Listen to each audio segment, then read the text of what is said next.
صدائیں بلند کرے، جو میرا ذکر کرے، جو مجھے جانے، مجھے پہچانے، اور اپنی جان اور پہچان کے لیے میرے رب نے کیا عمل کیا؟ اپنے نور سے ایک نور جدا کیا، اور اس نور کو جو ہے وہ نام محمد سے یاد کیا۔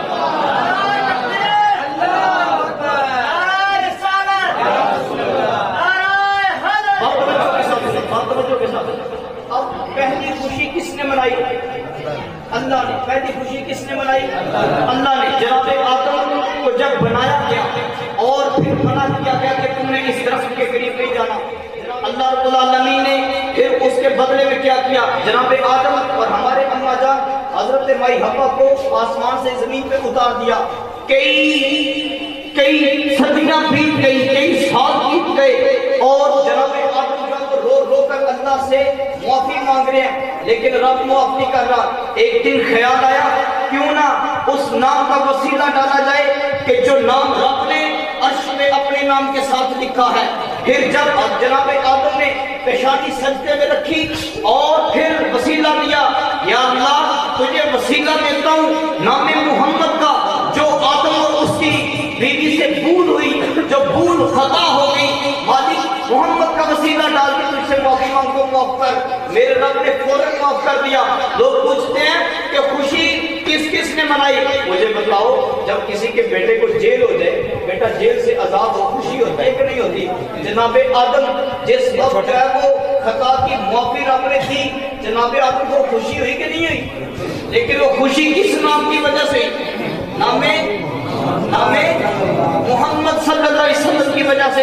میرے رب نے پوچھا آدم تم نے یہ نام جو ہے وہ کہاں سے دیکھا؟ تم نے اس نام کا وسیلہ کہاں سے میرے نام کیا؟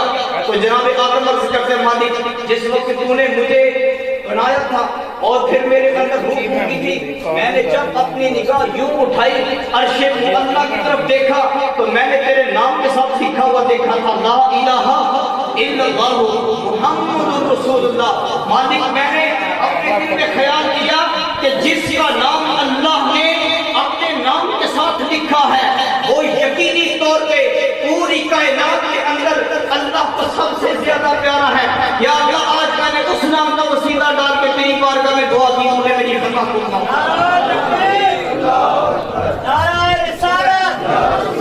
اب دو خوشیاں دو گئی، اللہ نے بھی خوشی منائی، جناب آدم نے بھی خوشی۔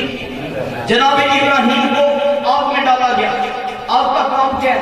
جلا کے راکھ کر دینا۔ آپ کا کام کیا ہے؟ کسی چیز کو جلا کے راکھ بنا دینا۔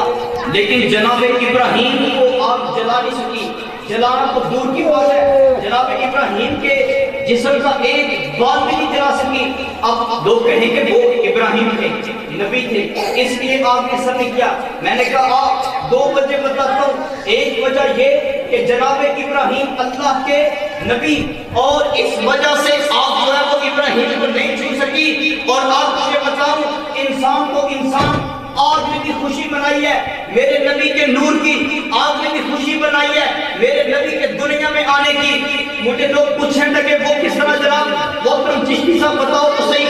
میں نے کہا آؤ بتاتا ہوں۔ جناب ابراہیم کو جب آپ نے ڈالا گیا تو آپ کا کام تو لوگوں کو جلا کے رکھ دینا ہوتا ہے، لیکن آپ نے جلا کے نہیں رکھا، بلکہ آپ جو ہے وہ جناب ابراہیم پہ ٹھنڈی ہو گئی۔ اور آپ ٹھنڈی کیوں ہوئی؟ اس وجہ سے ایک وجہ تو یہ کہ جناب ابراہیم اللہ کے نبی ہیں، دوسری وجہ یہ کہ جناب ابراہیم کی پشت میں جناب محمد کا نور موجود ہے۔ جناب محمد کا آپ نے خوشی کس طرح منائی؟ لوگ پوچھتے ہیں آپ نے کس طرح خوشی؟ میں نے کہا آپ ٹھنڈی ہو گئی۔ سنا ہے کہ آپ ٹھنڈی ہوئی ہو؟ قرآن کہہ رہا ہے قلنا یا نار کونی بردا وسلام علی ابراہیم، ابراہیم پہ آگ ٹھنڈی ہو گئی۔ ہمارے ابراہیم پہ اچھا خوشی خدا نے بھی کی، خوشی جناب آدم نے بھی کی، خوشی جناب ابراہیم نے بھی کی۔ لوگ کہتے ہیں آؤ اس کے بعد آگے چلے، جناب اسماعیل چھری کیوں نہیں چلی کرتا ہے؟ چل جانی چاہیے۔ لوگ کہیں گے نہیں جناب ایسے ایسے نہیں چلی کہ اللہ نے نبی سے، لیکن میں بولوں گا ایک وجہ اور بھی ہے۔ اگر چھری جناب اسماعیل کی گردن پہ چل جاتی، لوگ قیامت تک اللہ اور اس کے رسول پہ انبیاء پہ ایمان رکھنے والے اپنے پتروں کو قربان کیا کرتے، لیکن چھری نہ چلنے کی ایک وجہ یہ بھی ہے کہ جناب اسماعیل کی پشت میں جناب محمد کا نور موجود تھا۔ میں نے بات جو ثابت کر رہا ہوں، اب آپ توجہ میری طرف رکھیں۔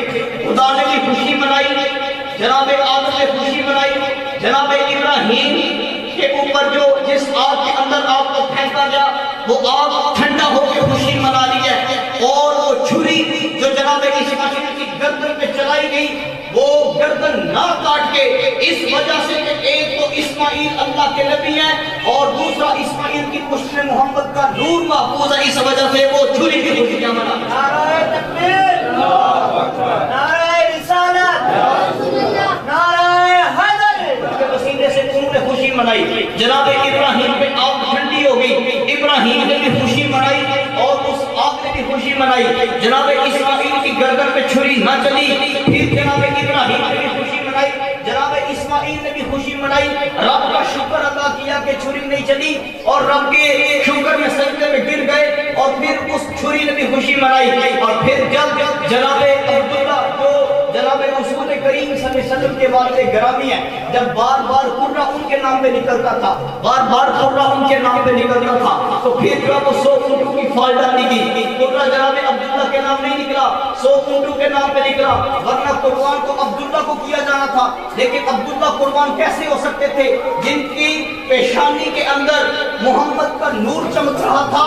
کیونکہ اگر وہ چھری ان کی گردن پہ چڑھ جاتی تو محمد کا نور دنیا میں کس طرح ظاہر ہوتا؟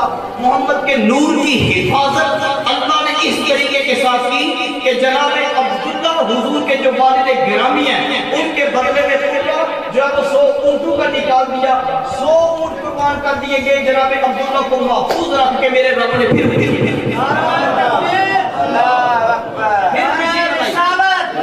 اور مجھے یقین ہے یہ دلائل جو میں آپ لوگوں کے سامنے رکھوں انشاءاللہ تعالی اس کی گواہ رہی، اور میں ابھی طفل مکتب ہوں نباری زبان پروانہ، صدائیں دل سے آتی ہیں سنا الحق کا افسانہ۔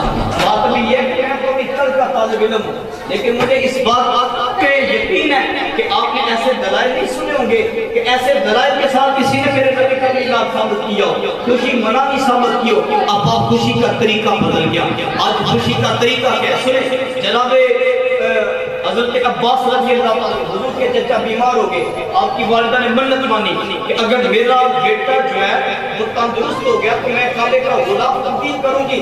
جب بیٹا تندرست ہو گیا کعبے کا غلاف جو وہ تبدیل کیا۔ اب باپ غریب بھی تھے، آج لوگ کہتے ہیں اتنے پیسے خرچ کر دے غربا کو دے دو، میں کہتا ہوں غربا کو بھی دینے چاہیے، حضور کا یہ بھی ملاد ہے، غربا کو بھی دیں، مساکین کو بھی دیں، یتاما کو بھی دیں، بیوہ کو بھی دیں، رشتہ دار کو بھی دیں، یہ بھی حضور کا میلاد ہے۔ لیکن جھنڈے لگائیں یہ بھی حضور کا میلاد ہے، جھنڈے لگا کے جشن ولادت منائیں یہ بھی حضور کا میلاد ہے۔ لوگ پوچھتے ہیں جھنڈے کہاں لکھا ہے، میں کہتا ہوں آئیں اٹھائیں بخاری شریف، مسلم، نسائی شریف، ابن ماجہ، ابو داؤد، ترمذی، حدیث کی معتبر کتابیں اٹھا کر آئیں۔ جناب رسول کریم صلی اللہ علیہ وسلم جس وقت مکہ سے ہجرت کر کے مدینہ جا رہے ہیں اور حضور جو ہے وہ مدینہ کے قریب پہنچنے والے ہیں، وادی کے دہانے پہ پہنچے ہیں، بریدہ اسلمی جو بعد میں حضور پر ایمان لے وہ کافی لوگوں کی تعداد کو ساتھ لے کر اللہ کے رسول کو گرفتار کرنے کے لیے گئے، پکڑنے کے لیے گئے کہ حضور کو پکڑا جائے، پکڑ کے جو ہے وہ کافروں کے حوالے کیا جائے، ان سے بڑا انعام و اکرام حاصل کیا جائے۔ لیکن اب آپ جس وقت بریدہ اسلمی میرے رسول کے سامنے گئے، میرے رسول کا بددعا کا مکڑا اتنا سونا تھا کہ بریدہ دیکھ کے چہرہ بھول گئے کہ میں چہرہ دیکھ کے بھول گئے کہ میں انہیں گرفتار کرنے آیا۔ جب چہرہ دیکھا ٹانگیں کانپنا شروع ہو گئی، ہاتھ کانپنا شروع ہو گئی، آنکھوں سے چھما چھما آنسو نکلنا شروع ہو گئی، زبان کپ کپانا شروع ہو گئی۔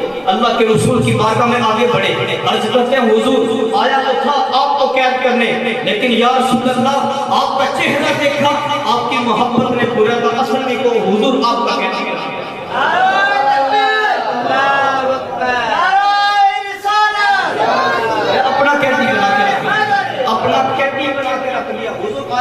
آپ کو قید کرنے، لیکن خود آپ کی محبت کا قیدی بن گیا ہوں۔ حضور نے فرمایا پھر کیا پروگرام ہے؟ عرض کرتا ہے حضور پروگرام کیا ہے؟ کلمہ پڑھائیں، آپ کا غلام بننا چاہتا ہوں۔ حضور نے فرمایا پڑھ اشہد ان لا الہ الا اللہ و اشہد ان محمد عبدہ و رسولہ۔ اب بات یہ ہے کہ جب کوئی اللہ کے نبیوں کی بارگاہ میں آیا تو اللہ کے نبیوں نے اسے رب کی پہچان گواہی دو کہ اللہ کے علاوہ کوئی لائق عبادت نہیں. اور پھر یاد رکھنا جب انبیاء چلے گئے یہ ذمہ داری صوفیاء پہ آ گئی, علماء پہ آ گئی, اولیاء پہ آ گئی. جب اولیاء کاملین کی بارگاہ میں بھی کوئی آتا ہے نا تو پھر وہ اپنی پہچان کم کرواتے ہیں بلکہ اپنے رب کی پہچان کرواتے ہیں. بات کہیں تو کہ ذرا حضور داتا صاحب کی بارگاہ میں جانا چاہتا ہوں. داتا گنج بخشی حجویری کی بارگاہ میں شخص آیا, آپ یوں مجلس لگائے بیٹھے تھے, وہ آیا مشکل اپنی بتائی, پریشانی بتائی, آپ نے اسے ایک طریقہ بیان کیا, فرمایا جاؤ جا کے 2 رکعت نماز پڑھنا.